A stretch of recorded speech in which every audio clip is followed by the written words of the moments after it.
हम functional analysis का paper revise कर रहे हैं और उसके अंदर हमने स्टार्ट किया है मैट्रिक्स स्पेसेस से। मैट्रिक्स स्पेसेस की डेफिनेशन और एग्जांपल्स हमने लेक्चर 1 में देखी हैं। आज लेक्चर 2 में उनसे रिलेटेड कुछ एमसीक्यूज सॉल्व करते हैं। सबसे पहला एमसीक्यू आपके सामने है और ये एमसीक्यू क्या कह रहा है कि the property dxy equals to dyx। ये प्रॉपर्टी हमने देखा था मैट्रिक्स स्पेस में होल्ड करती है। इस प्रॉपर्टी का क्या नाम है ये उसने पूछा है। इस प्रॉपर्टी का नाम अगर आपको याद है तो वो क्या है, वो है सिमेट्रिक प्रॉपर्टी। ये सिमेट्रिक प्रॉपर्टी है। होमोजीनियस प्रॉपर्टी क्या थी? होमोजीनियस प्रॉपर्टी ये थी कि d of x y equals to 0 if and only if x is equal to y। ये होमोजीनियस प्रॉपर्टी थी। ट्राइंगुलर इनइक्वालिटी क्या थी? ट्राइंगुलर इनइक्वालिटी ये थी कि d of x z lesser equal to d of x y plus d of y z. और reflexive property क्या थी? याद करें, रिफ्लेक्सिव प्रॉपर्टी कोई भी नहीं डिफाइन की थी। तो इस वक्त हमारी करेक्ट ऑप्शन क्या है? ऑप्शन बी हमारी करेक्ट ऑप्शन है कि ये सिमेट्रिक प्रॉपर्टी है। नेक्स्ट एमसीक्यू आपके सामने है। The property d of x y equals to 0 if and only if x equals to y। Matrix space में ये प्रॉपर्टी भी होल्ड करती है। इस प्रॉपर्टी को क्या कहते हैं? अभी थोड़ी देर पहले भी मैंने रिवाइज करवाया है। इस प्रॉपर्टी को हम होमोजीनियस प्रॉपर्टी कहते हैं। इसका मतलब है हमारी करेक्ट चॉइस जो है वो होमोजीनियस है। सिमेट्रिक प्रॉपर्टी क्या होती है? अभी देखा है dxy equals to dyx। Triangular inequality क्या होती है? वो भी अभी पिछले एमसीक्यू में रिवाइज करवाई है आपको और बताया है ये भी कि रिफ्लेक्सिव प्रॉपर्टी मैट्रिक्स स्पेस में कोई नहीं होती है। तो इस वक्त हमारी करेक्ट चॉइस ऑप्शन ए है, होमोजीनियस। नेक्स्ट एमसीक्यू है which of the following is a metric on R the set of real numbers. R जो सेट ऑफ रियल नंबर्स है उसके ऊपर इनमें से कौन सा मैट्रिक है? आपको याद होगा मैंने आपको 2 मैट्रिक्स जो हैं वो पढ़ाए थे, वो बताए थे रियल नंबर्स के ऊपर। उसके अलावा बाद में कुछ और इंड्यूस्ड मैट्रिसेस भी बताए थे जो एक मैट्रिक की मदद से बनाए जा सकते हैं। और डिस्क्रीट मैट्रिक को भी कहा था कि वो भी हर सेट के ऊपर बनाया जा सकता है। यहाँ पे इनमें से कौन सा मैट्रिक है? अगर वो बातें आपको याद हैं तो आप जल्दी से चूज कर सकते हैं कि ऑप्शन सी जो है वो हमारी करेक्ट चॉइस है। x माइनस वाई के मॉडुलस का जो स्क्वायर रूट है ये R के ऊपर एक मैट्रिक है। D x y equals to x minus y ये मैट्रिक क्यों नहीं है? जी क्यों नहीं है? क्योंकि फॉर एग्जांपल आप 1 और 2 का डी हल करें, कितना आ गया? इस फार्मूले के मुताबिक आंसर -1, लेकिन मैट्रिक का आंसर कभी भी नेगेटिव नहीं आता, यानी ऑप्शन ए हमारी करेक्ट नहीं है। ऑप्शन बी देखें। ऑप्शन बी के लिए क्यों नहीं है ये मैट्रिक? ऑप्शन बी के लिए अगर मैं 1 और 2 का डी सॉल्व करूं तो कितना आंसर आएगा? 0, जबकि 0 नहीं आना चाहिए। 0 तो सिर्फ कब आता है? डेफिनेशन के मुताबिक 0 सिर्फ और सिर्फ उस वक्त आता है जब दोनों एलिमेंट सेम हो। यहाँ 1 और 2 का 0 आ रहा है तो 1 और 2 सेम होने चाहिए, लेकिन 1 और 2 तो सेम नहीं है। इसका मतलब dxy इक्वल्स टू 0 ये भी कभी मैट्रिक नहीं बन सकता। ऑप्शन डी की अगर बात करें तो ये क्यों नहीं मैट्रिक है? 2 बातें आप सोच सकते हैं ऑप्शन डी के बारे में कि एक तो आंसर नेगेटिव आ सकता है और एक आंसर 1/0 यानी अनडिफाइंड आ सकता है, जबकि अनडिफाइंड आंसर तो पॉसिबल नहीं है। आंसर जो है मैट्रिक का हमेशा सेट ऑफ रियल नंबर्स में होना चाहिए, जो कि यहाँ पे मुमकिन नहीं है। तो ऑप्शन डी भी हमारी करेक्ट ऑप्शन नहीं है। ऑप्शन सी जो है वो हमारी करेक्ट चॉइस है। नेक्स्ट एमसीक्यू आपके सामने है। 2 मैट्रिक्स हैं। एक है d0 xy जो supremum of xi minus yi modulus है, और दूसरा मैट्रिक्स है xi माइनस yi का स्क्वायर, उसका सम और फिर उस सारे का स्क्वायर रूट। हमारे पास एलिमेंट्स हैं x और y R4 के एलिमेंट्स हैं। तो याद रहे x किसके इक्वल है? x1 x2 x3 और x4, जबकि y जो है वो किसके इक्वल है? y1 y2 y3 और y4 के। इनके दरमियान d के हमने थ्री फार्मूलाई सीखे थे, डी नॉट, डी और D1। डी नॉट है कॉरस्पॉन्डिंग कोऑर्डिनेट्स के डिफरेंस के मॉडुलस का सुप्रीमम लें, डी है कॉरस्पॉन्डिंग कोऑर्डिनेट्स के डिफरेंस का स्क्वायर लें और उन्हें सम करें और स्क्वायर रूट लें। इस तरह से D1 का फार्मूला भी था, इस वक्त हमें ज़रूरत नहीं है उसकी। जो ऑप्शंस हैं उनमें D और D नॉट की रिलेशन दी हुई है, कहीं इक्वल और कहीं लेस देन। हमने D नॉट और D1 की रिलेशन जो है वो सीखी थी। ये उनके फार्मूलाई आपके सामने हैं। D naught lesser equal to D lesser equal to square root of m D naught. इस तरह से D नॉट D1 की और D1 की। और इस वक्त हमें जरूरत है रिलेशन कौन सी, D नॉट और D की रिलेशन की जरूरत है। और D नॉट और D की रिलेशन आपके सामने ये है और ये रिलेशन Rn के लिए है, जबकि इस वक्त हमें R4 में इसी रिलेशन की जरूरत है। R4 में ये रिलेशन हमारे पास क्या बन जाएगी, D naught XY lesser equal to DXY lesser equal to m का स्क्वायर रूट, m यहां पर इस वक्त 4 है, 4 का square root 2 D naught XY। तो देखें कौन सी ऑप्शन है। सबसे पहले में D नॉट D से ग्रेटर, ये तो हमने कहा था कभी मुमकिन नहीं है। ऑप्शन ए जो है वो तो हमारी चॉइस नहीं है। Option B D less than n square root D naught, लेकिन ये जनरल रिलेशन है, हमें यहाँ पर 4 के लिए चाहिए, n की वैल्यू 4 के लिए, ये भी सही नहीं है।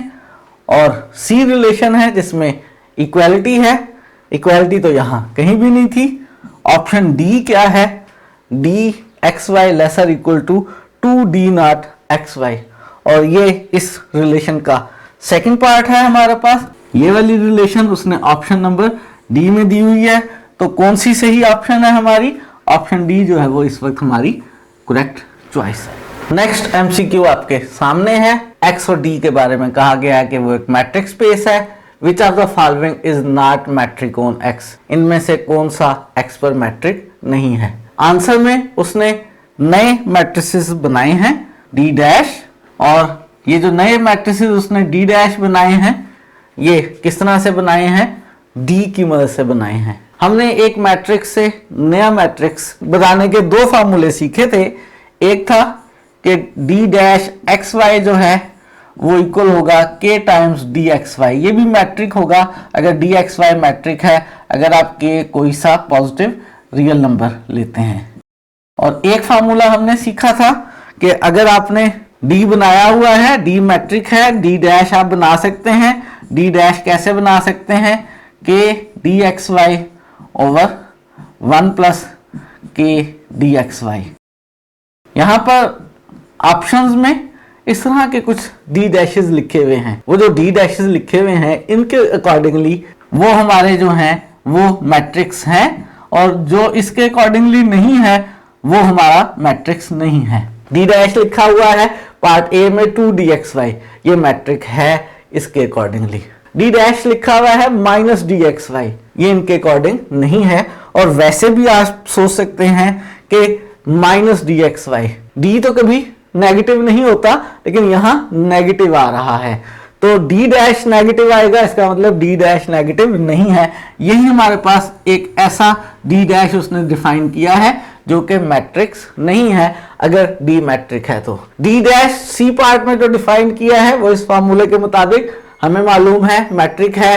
डी डैश जो फार्मूला डी में डिफाइन किया है वो इसके अकॉर्डिंगली यहाँ पर अगर डी एक्स वाई मैट्रिक है और स्क्वायर रूट ले लें वो भी मैट्रिक ही रहेगा, तो ये भी मैट्रिक ही है। यहाँ पे कौन सा मैट्रिक नहीं है, ऑप्शन बी जो है वो इस वक्त हमारे पास करेक्ट चॉइस है। अब जो एमसीक्यू आपके सामने है उसमें वो कह रहा है which of the following is a metric on R, इनमें से कौन सा आर के ऊपर मैट्रिक है। आर का मतलब उसका सेट ऑफ रियल नंबर्स है। क्या पहला मैट्रिक है, पहला मैट्रिक नहीं है। क्यों, क्योंकि एक्स और वाई सेम होने की सूरत में 1/0 बन जाएगा। जबकि हमने मैट्रिक कहा है फंक्शन है, कहाँ से कहाँ, हमने कहा है मैट्रिक एक फंक्शन है x क्रॉस x से r पे, यानी इसके आंसर्स रियल नंबर होने चाहिए, जबकि सेम के केस में रियल नंबर नहीं आएगा। ऑप्शन ए हमारी करेक्ट नहीं है, ये मैट्रिक नहीं है।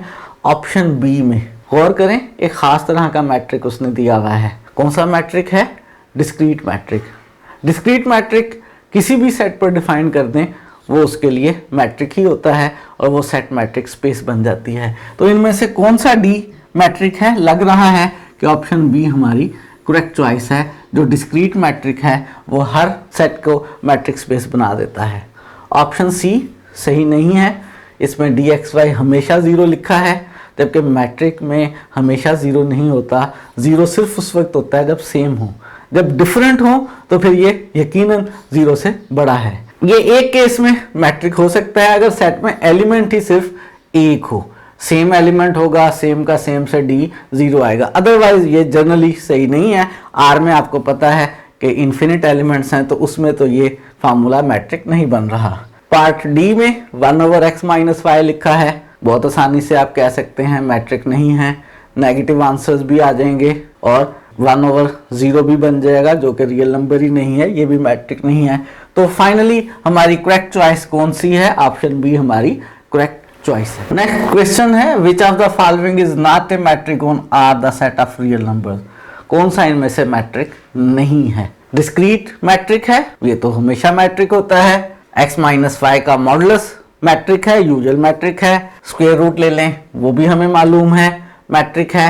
लगता है ऑप्शन ए जो है ये मैट्रिक नहीं है, ये हमारी करेक्ट चॉइस है। और मैंने आपको रिवीजन में बताया भी था कि ये मैट्रिक क्यों नहीं है। क्यों नहीं है भला? ऑप्शन ए वाला मैट्रिक इसलिए नहीं है कि ये होमोजीनियस प्रॉपर्टी को सेटिस्फाई नहीं करता। फॉर एग्जांपल आप 1 और 1 का डी मालूम करें तो वो 2 निकल आता है। निकलना कितना चाहिए था? 0। एक्स और वाई सेम थे, सेम के लिए मैट्रिक को 0 होना चाहिए था, लेकिन यहाँ पर 0 की बजाय 2 निकल आया है, तो ये मैट्रिक नहीं है। नेक्स्ट एमसीक्यू आपके सामने है।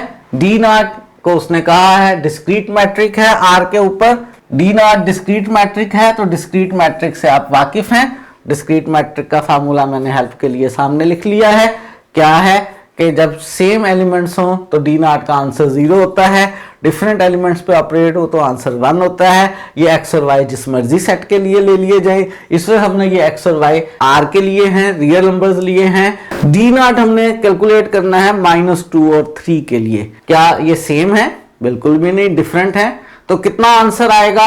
जब भी सेम ना हो आंसर हमेशा 1 आता है, और 1 हमारे पास ऑप्शन सी में है। ऑप्शन सी हमारी करेक्ट चॉइस है।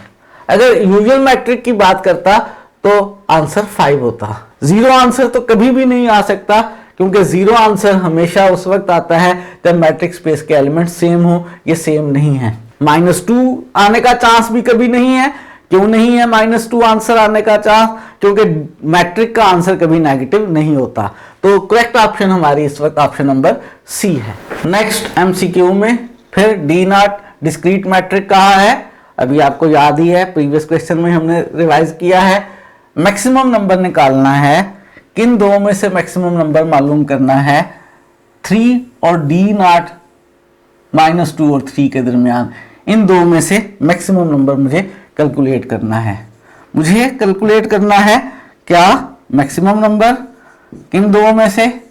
3 में से और इस -2 और 3 के डी नॉट में से। -2 और 3 का डी नॉट कितना है? अभी देखा है, क्योंकि ये दोनों सेम नहीं है, इनका डी नॉट जो है वो 1 है। मुझे मैक्सिमम नंबर लेना है 3 और 1 में से, और 3 और 1 में से मैक्सिमम नंबर कौन सा है? 3 है। और कौन सी करेक्ट चॉइस है?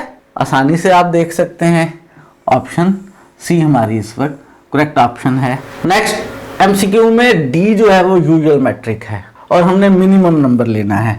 किन दो में से हमने मिनिमम नंबर लेना है? एक 3 और एक डी -2 और 3। डी -2 और 3 का कैसे कैलकुलेट करना है?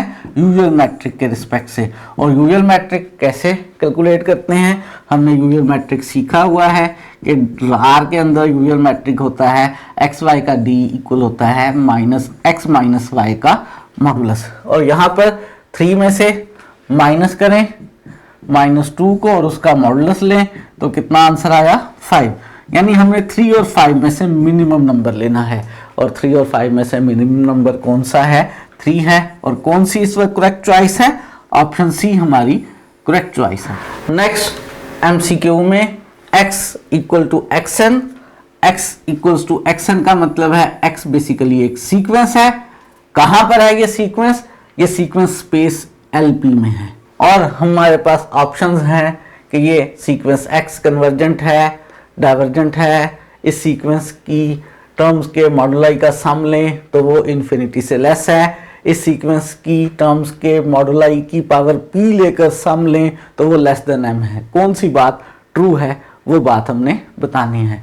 हमने स्पेस LP के बारे में पढ़ा था कि स्पेस LP में p समेबल सीक्वेंसेस हैं, इनके अंदर ये d का फार्मूला है और हमने इसके लिए एक और बात पढ़ी थी और वो बात ये पढ़ी थी कि इनमें से किसी भी सीक्वेंस के लिए अगर आप xi मॉडुलस की पावर p लें, उनका सम लें 1 टू इंफिनिटी, तो ये सम हमेशा लेस देन होता है इंफिनिटी। लेस देन इंफिनिटी होता है यानी फाइनाइट होता है। क्या है?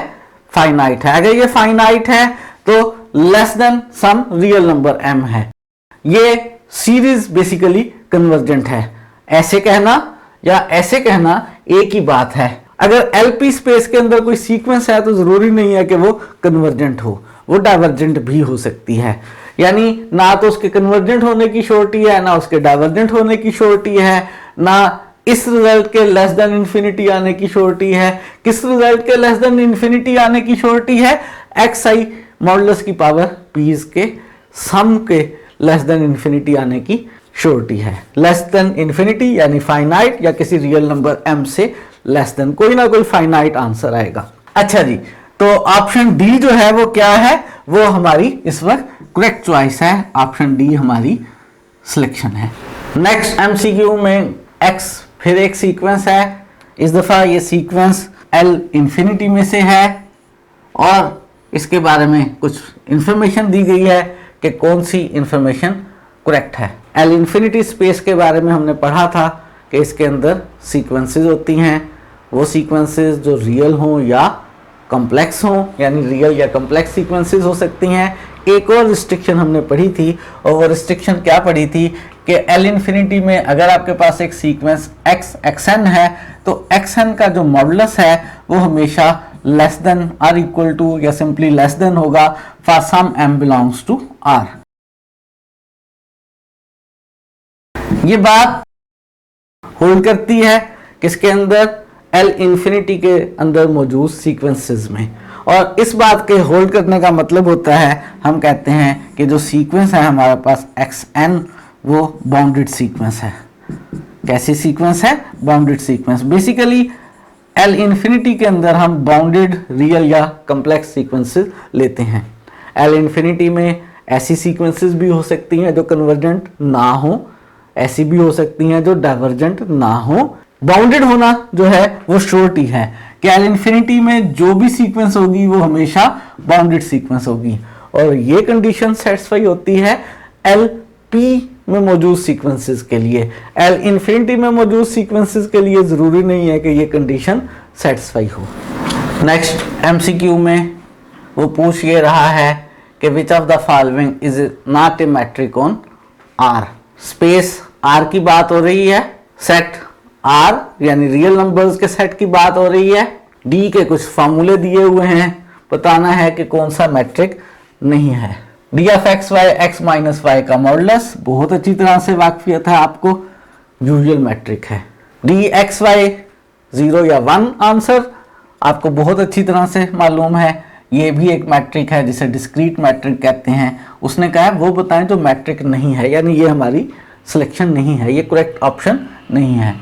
ऑप्शन सी में x माइनस वाई के मॉडुलस का स्क्वायर रूट, इसको भी आप देख चुके हुए हैं, ये मैट्रिक है।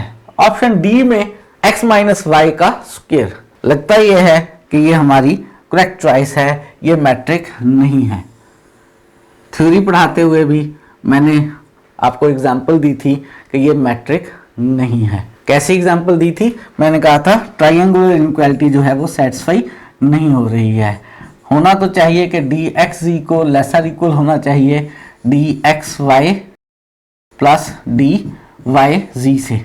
मैंने कहा अगर आप z जो है वो 3 ले लें, x 1 ले लें और y को 2 ले लें, 1 से 2 प्लस 2 से 3 ये होना चाहिए, लेकिन ऐसा नहीं होता है।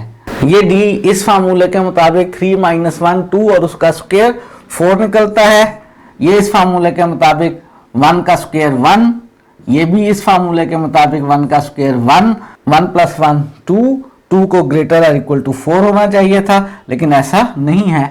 जो ट्राइंगुलर इनइक्वालिटी है वो ये वाला डी का फार्मूला सेटिस्फाई नहीं करता, यानी ये ऑप्शन डी जो है ये आर के ऊपर एक मैट्रिक नहीं है। हमने मैट्रिक की डेफिनेशन और एग्जांपल्स और उससे रिलेटेड आज हमने एमसीक्यूज किए हैं। आज के लिए इतना ही रखते हैं। नेक्स्ट लेक्चर में कुछ और टॉपिक्स रिवाइज करेंगे और फिर उससे नेक्स्ट लेक्चर में उनसे रिलेटेड एमसीक्यूज करेंगे।